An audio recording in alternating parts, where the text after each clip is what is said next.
We installed this flat panel light for better lighting in our dining room, and we have it on the soft white light.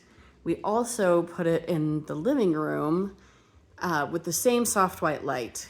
We had started with the natural white, but wanted a little more warmth for the room. So that's why we changed it. It's pretty easy to install. And we liked the look better than the ceiling lights that came with the house. So fun to have the 3 temperature options too.